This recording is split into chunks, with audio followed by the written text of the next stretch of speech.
to all our international partners and all our advisors who are with us today. So thank you for everything you do for our firm. Thank you for all the collaboration you give us. And we are looking forward to working more and more with you. Now let me turn to Vishal. Vishal, I'm so delighted that you've agreed to speak to us, to our partner meeting. I think Vishal really needs no introduction, but very quickly, as you know, he's been leading Infosys as CEO. Before that, he was at SAP, where he invented HANA, which is one of the blockbuster successes of SAP. He was in the executive committee and the board of SAP. Before that, Vishal had been an entrepreneur, starting a couple of companies in Silicon Valley after he completed his PhD at Stanford University. I also had some good conversations with Vishal on how the services model is going to change. So there's a lot we're going to hear from Vishal today, and I'm looking forward to your talk and then to Q&A after that. So thank you, Vishal, and over to you. Thank you so much, Arun. Arun mentioned that one of the things that all of you would be very interested in is what is going on with the whole artificial intelligence situation. And I actually studied AI as a graduate student. I did my PhD in AI, and so I will talk a little bit about that. And I have prepared a speech generally about the technical revolution that is going on around us, and what that could mean for us in the services industry, both Kpmg, of course, and Infosys. So, Arun, I will jump into it, and I'll try to finish this in maybe 40 minutes or so, and then we can have Q&A for as long as you want. Sure. Thank you. So, so the idea of a human revolution is something that I have been talking about since I started at Infosys, and it is similar to the green revolution that happened in India within our lifetimes.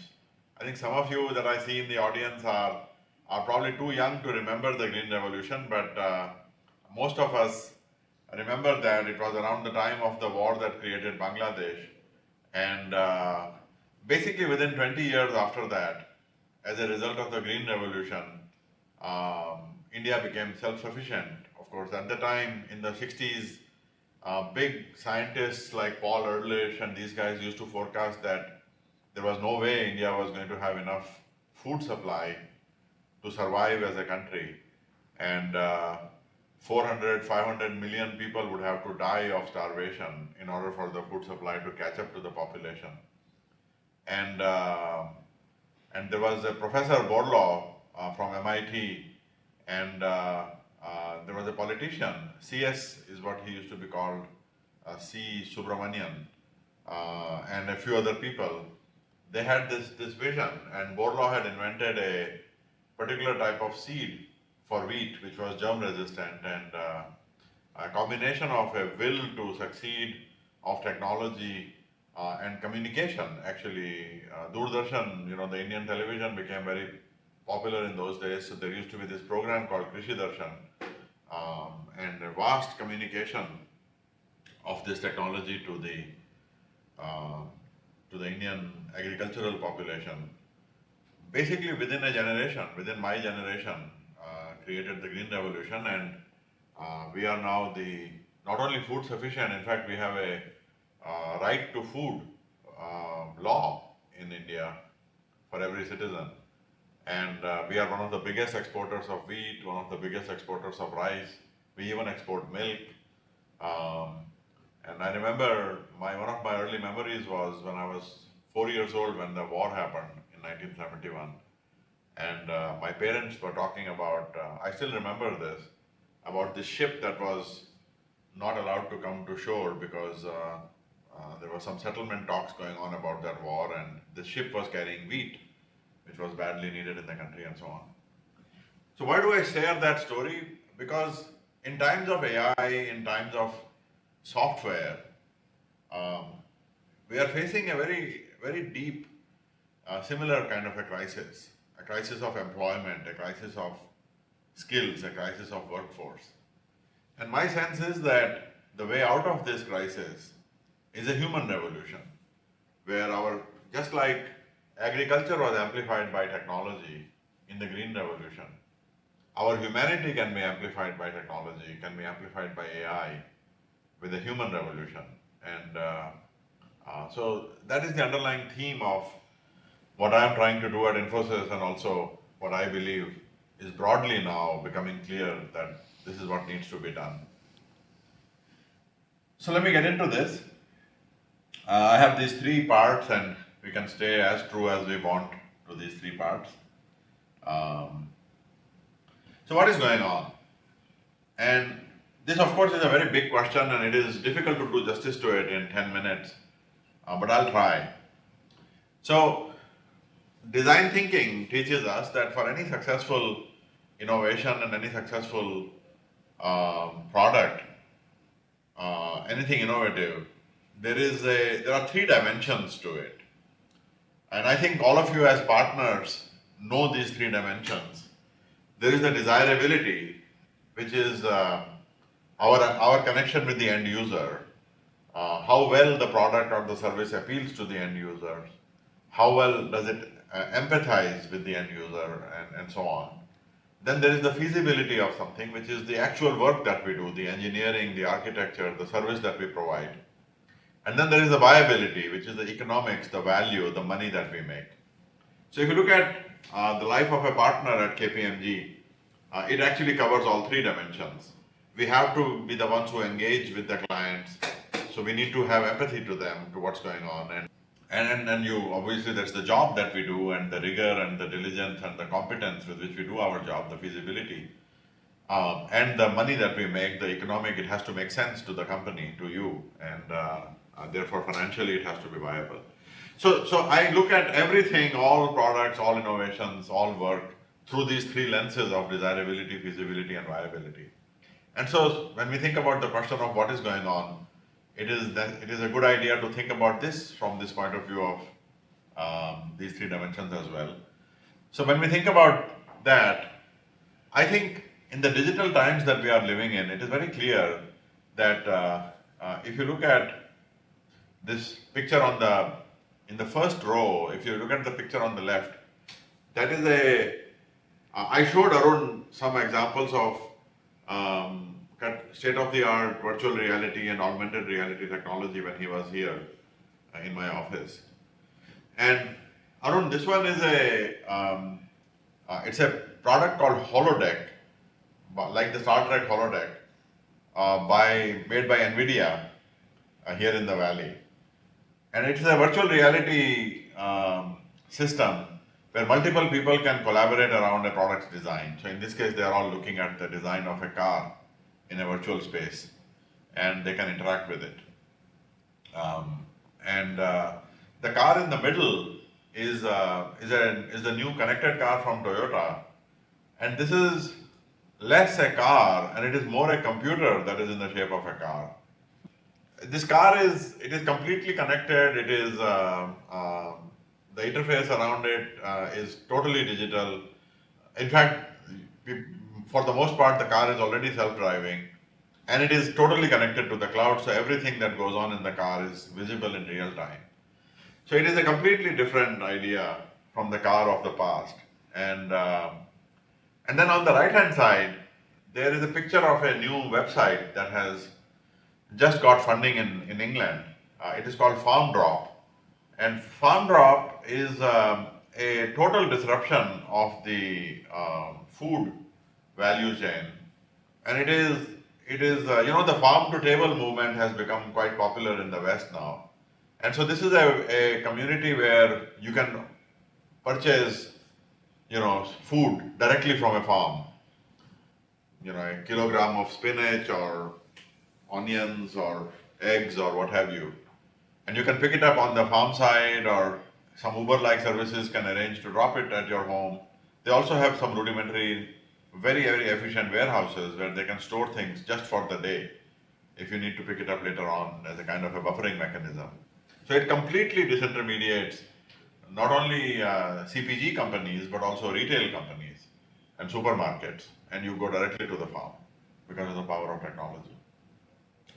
So these kinds of a very deep-rooted connectedness is emerging around us, where everything is becoming digitally connected and completely new experiences to immerse the end user are becoming possible.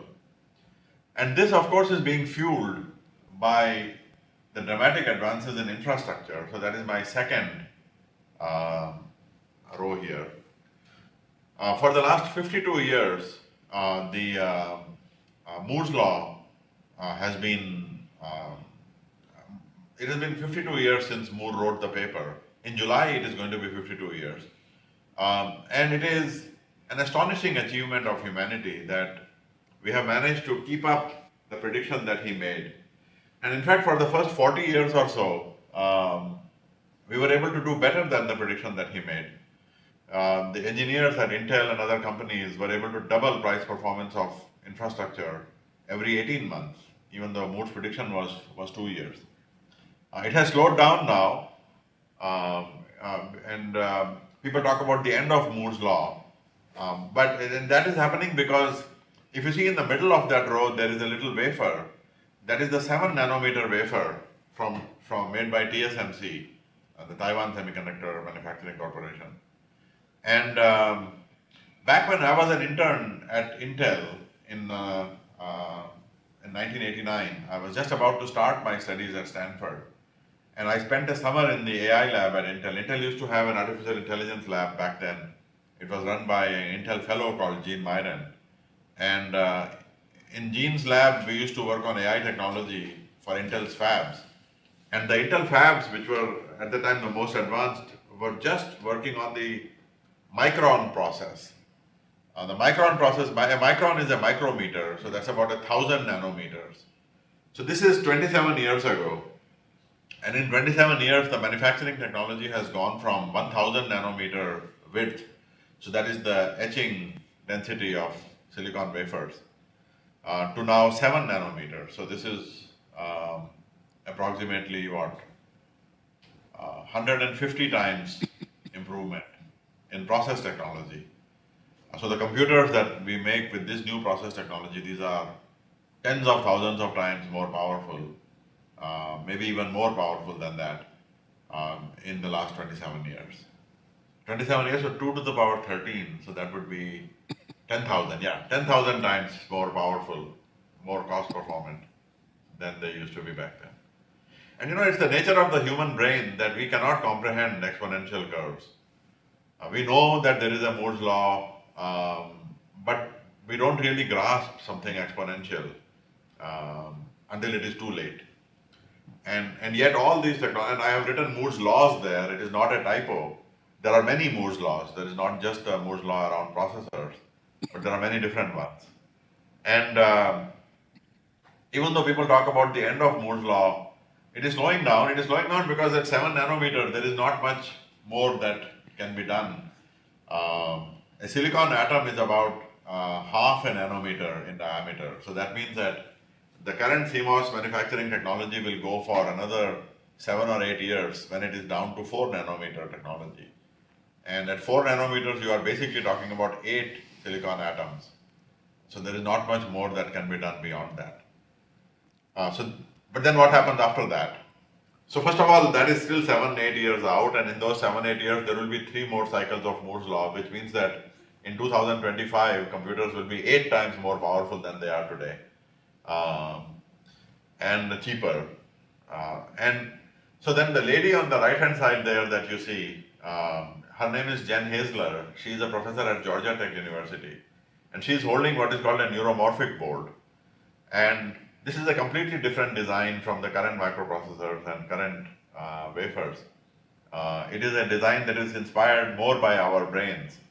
And one of the biggest problems in modern hardware is the power. And she has designed this board to be 8 orders of magnitude better in power consumption. So anyway, not to get too technical here, but the point is that because of innovations like that, and then on the very left you see a little chip that says TPU2, that is a new tensor processing unit that Google has launched last week. This is specifically designed for artificial intelligence systems. So with technologies like this, TPU and Jen's neuromorphic board, we we are going to go well past the end of the current Moore's law, which means that Moore's law will continue in different forms for the rest of our lives and beyond that. And you know, when you think about this, when you talk to large enterprises, they don't normally think about this. The picture on the left there in the middle, that is Amazon's data center, one of Amazon's data centers. These data centers have about 50 to 75,000 servers. And collectively, Amazon has something like 5 million servers worldwide. And it is growing at 50% per year. It is astonishing. It is already more than a $10 billion business. It is bigger than Infosys. And the Amazon Web Services started 10 years ago. I remember because I helped Andy, he's a good friend of mine, and I helped him run the first SAP system on the Amazon cloud when he had just launched it. So, and finally the little white pills that you see there, these are, this is the other side of Moore's law, that's the miniaturization. These are actually regular sized medicine pills, and as you know, one of the biggest problems in medicine is that people don't know when they have eaten the medicine or not. Compliance to the, especially for diabetics or people with long-term chronic diseases, the regularity of eating medicine is very important. So these are medicines that actually have a little computer on them. That's a tiny sensor. That is an edible sensor. And it's a cubic millimeter in size. And it's a full computer, in fact, which can measure all kinds of things. When you have eaten the medicine, what the temperature inside the body was, the humidity, and who knows what else it is trying to measure in there. But this is something that is possible now. So what does all this mean? What all this means obviously is that there is an extreme efficiency of disintermediation. It is possible, if you look at the world of atoms, which is on the left-hand side here, this is the physical world where there is a producer and there is a consumer, and in between there are lots of intermediaries. In the world of food, there are warehouses and trucks and logistics companies and retailers and supermarkets. In other worlds, other industries, there are other kinds of intermediaries. And the result of those intermediaries is that there is opacity in demand, opacity in consumption, opacity of price. There is inefficiency. And in the new world, in the connected world, you can go directly between the production and the consumption. You can bypass many of these layers. The fancy management terminology for this is disintermediation. But what it really means is that because of computing making its way into everything, it is possible for us to directly connect endpoints. And we can disintermediate existing industries, existing players. And this means that it has become possible for any new upstart to show up in any industry and disrupt it, disintermediate existing players faster than ever before. I was once sitting next to the founder of Airbnb at a dinner, and this was 2-3 years ago, and at the time they were smaller than Marriott and Starwood hotels and so on, and he told me that in the next 1 year we are going to be twice as big, and then now actually they are 5 times bigger. And this can happen in any industry, and including in our industry. And it is, in any case, it's already happening. Certainly in mine, it is happening. So that is, these are some other examples. This is if you walk around Beijing these days or Shanghai, you see these yellow bicycles. There are yellow bicycles, blue ones and orange ones. This is similar to Uber for bicycles, and you can wave your smartphone at the bike and then rent it and go and drop it somewhere, and then somebody else picks it up and so on. And originally, when one of the first ones of these started, you would put down a 99 RMB deposit. That's about $16. But then the second one that came around actually did not want any deposits, and that was their differentiation. And because they could forecast how likely you were to do bad things to the bike, they decided to offer their service without any deposit and just with your identity. And so there are hundreds of thousands of bikes in Beijing and Shanghai these days. And the first one of these obviously is kind of a bank. It's a new kind of a bank because you have all this deposit money sitting that you can do things with. And they can be much more efficient about it than banks are. And there are many similar examples. this is actually an example of a brokerage house that is completely AI driven. There are no brokers in this brokerage house. All the investment advice is given by an intelligence system. When I think about financial services and professional services, a lot of the work that we do falls into the category of things that that can get disintermediated because of artificial intelligence. And when you think about our work, when you think about the work that your team does, there are two things that all of this tells us we need to focus on. One is, what is the digital revolution all about? What is the technology-driven revolution all about? And what does that mean to our clients? So to have a point of view, to have a very deep understanding, a deep sense of what is Marriott going to look like, or what are financial services companies, retailers, manufacturing companies going to look like 10 years from now. So having a very deep point of view on this through labs, through experimentation, through prototypes is something that is extremely important. And the second thing that is very important is in our own business. When I look at my own business at Infosys, about 65% of the work that we do today is 65% of our people in our delivery organization work on things that already can be automated to a large degree. And it is a matter of time before, this is usually in the maintenance, in the run, operations, BPO, this kind of work. Huge parts of it can already be automated. And then there is 35% of our workforce which produces 45% of our revenue, which is generally in the build areas, which are still cognitive, which are still human kinds of areas. So my advice to you would be that you have to ask what percentage, what portion of KPMG's business is already amenable to automation. And of the part that is not, what is the lifespan of that? And what is the position? Do we want to be ahead of the curve and disrupt ourselves and amplify ourselves with technology so that a smaller number of people can do more work, can be more productive? Professor Mashelkar used to say this, that doing more with less for more. So how do we evolve as a result of that?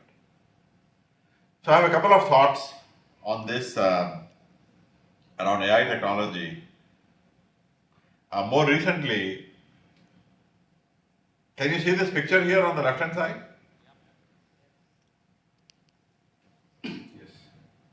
It is moving, right? Yes, we can see it. So this is a moving picture. What is happening is that robot that is stacking the blocks is actually learning to do that by watching that video of a person doing it. So this is OpenAI. Last week they published this paper, these OpenAI guys, where they demonstrated that a robot can learn to do things like stacking blocks, or even complex things like making an omelette by watching a video of a person making an omelette. And there are some amazing applications like this that people in AI are starting to do.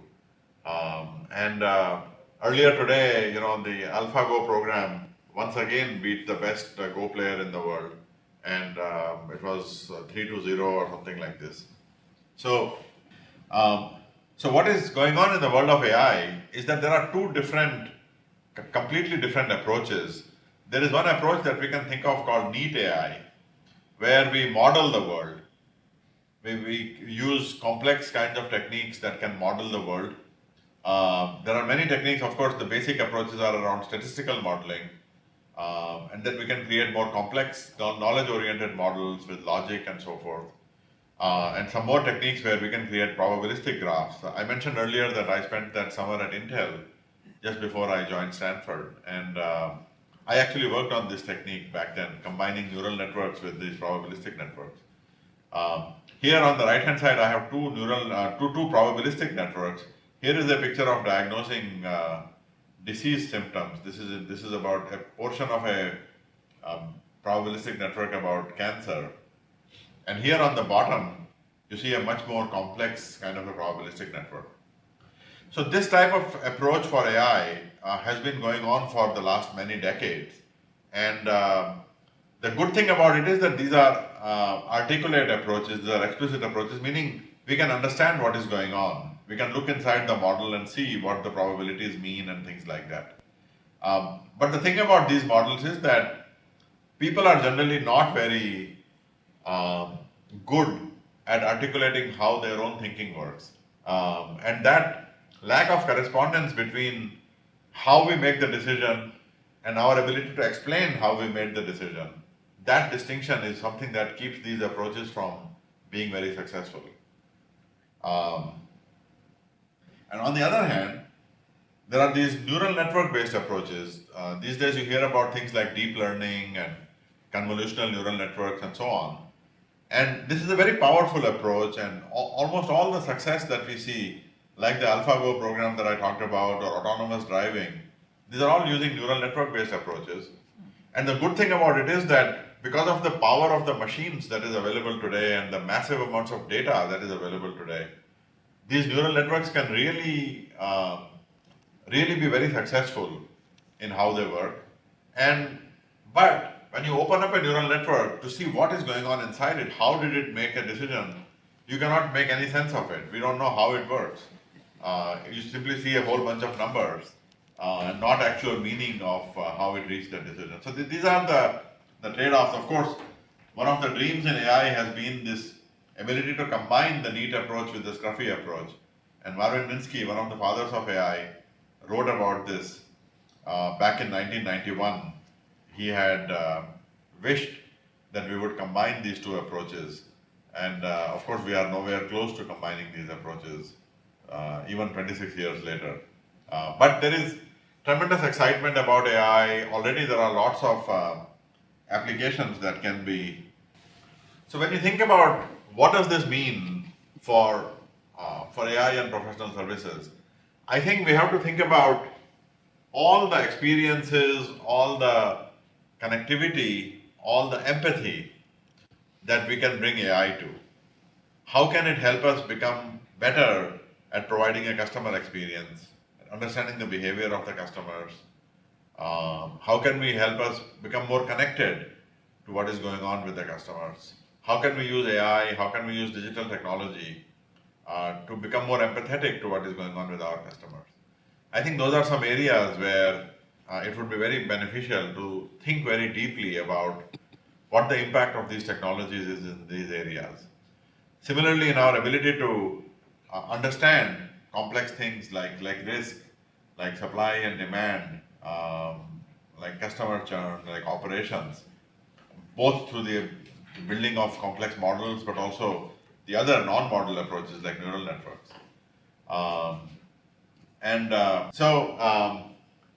And one of the ideas, one of the advices that I usually have for our clients is that when it comes to computing infrastructure, it makes sense to be sort of 5 years ahead of where things are right now. Because it takes, in our world, it takes 4 or 5 years for things to diffuse, to propagate down into the organization. So in any kind of a decision making, any kind of a planning, when it comes to complex things like this around technology, because of the exponential nature of things, it makes sense to think about what kind of computing are we going to be looking for 5 years from now, and then do that right now. And that means, of course, that in the smaller prototypes or pilot projects that we do, the cost of computing ends up becoming much higher than it is going to be, but then you know that 5 years from now, what is going to happen. And the classic example of this is the movie Toy Story. The Pixar guys had this idea to completely digitally render the movie, and they create a new kind of animation.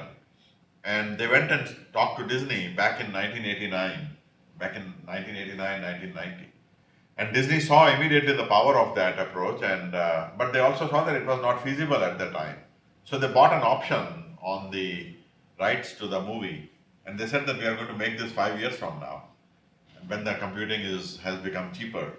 And so sure enough, in 1994 or 1995, they made the movie, and it was incredibly successful. It made a lot of money.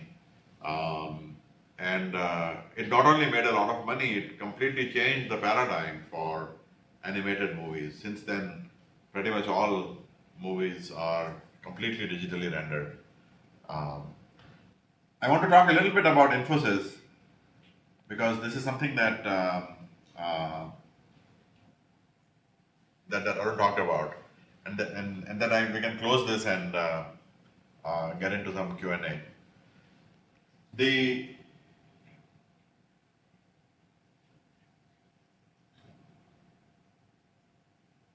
So one of the things that people always ask me is, if you think about all this that's going on, these exponential curves and rapid change and digitization and AI and all of this stuff, so how do you transform the company? What is the strategy? What is the approach that you are taking? And I have this very basic picture that I have had since I started here.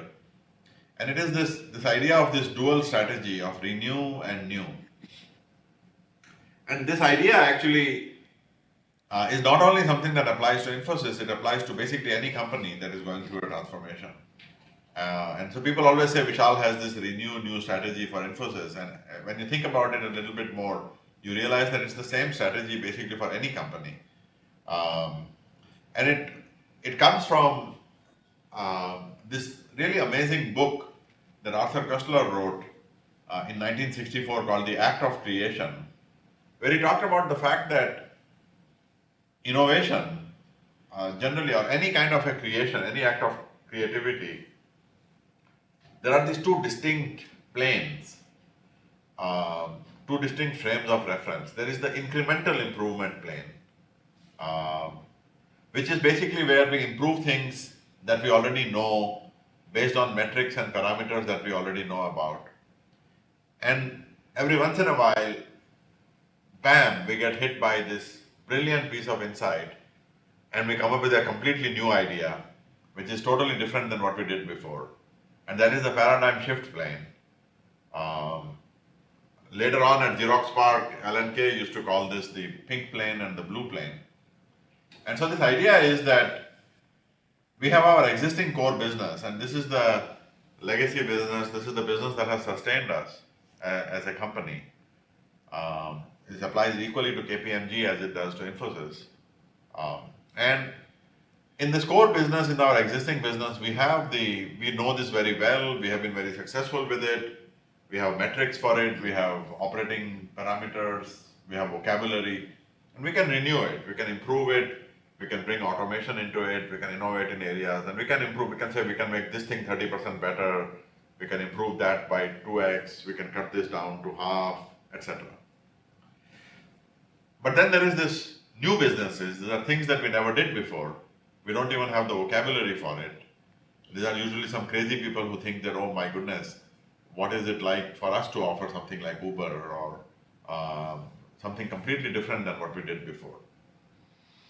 And this dual velocity, this dual two different planes, one of the interesting observations of Koestler was that these are self-consistent. They cannot be inconsistent because they have to be inside the same company. They are self-consistent, but they are also habitually incompatible. The habits that get us to create the new things are not the same habits, not the same processes that help us to improve what we did before. And yet they have to stay together. In fact, this dual approach of renew plus new does not mean that there is a new department and there is a renew department. This we cannot do. The moment we do that, we create culture conflicts, we create us versus them and things like this.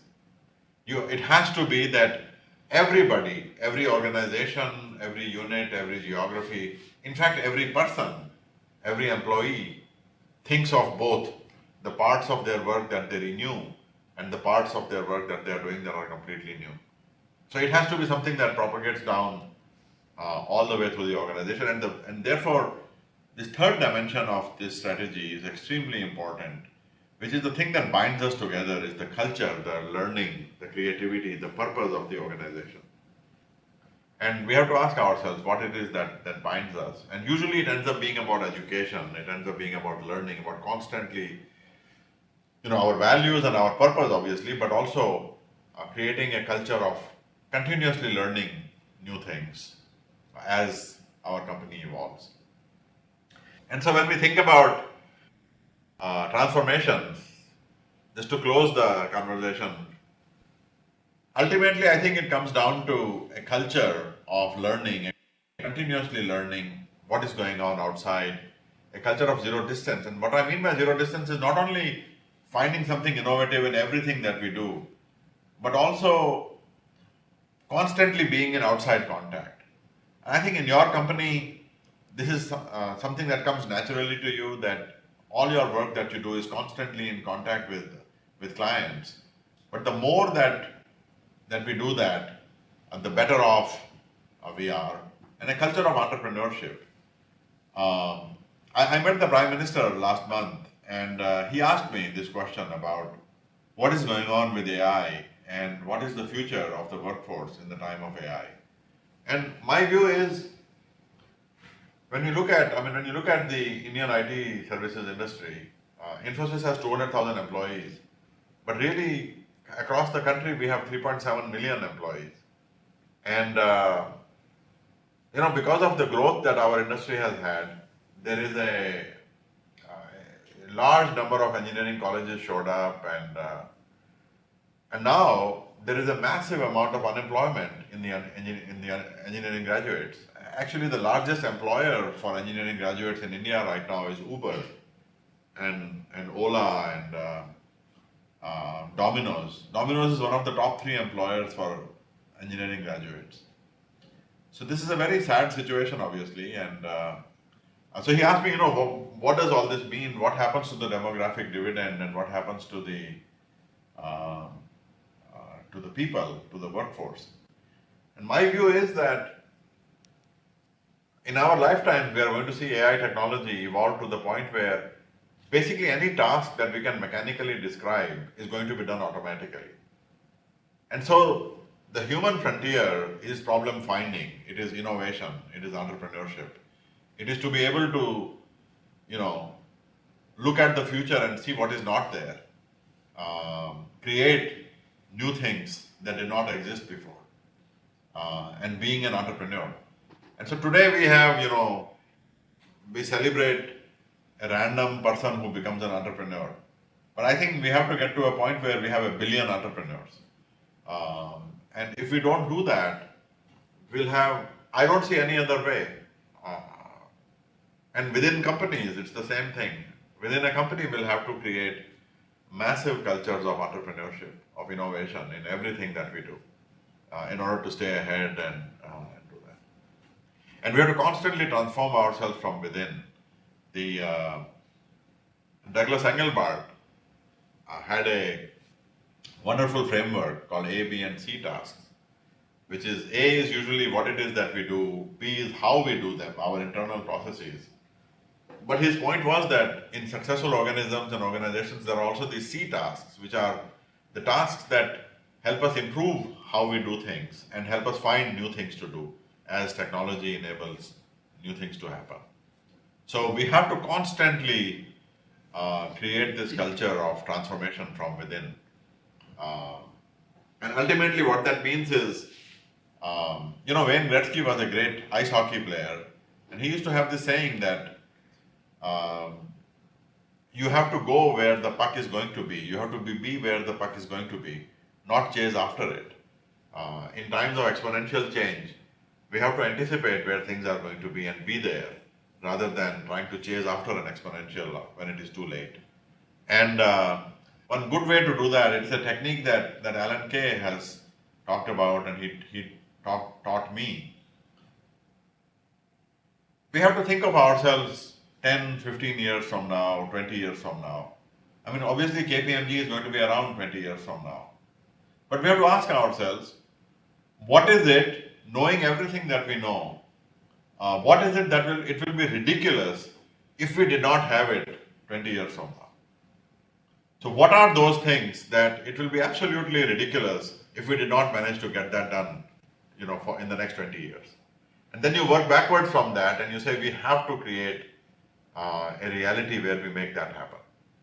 And that is how great transformational change happens, when we are in control of it, not based on arrogance, but based on humility, based on a deep awareness of what is going on around us, and an entrepreneurial spirit to engage in grounded experimentation to make all that happen. So, thank you very much, and I would love to take some questions. Sure. First,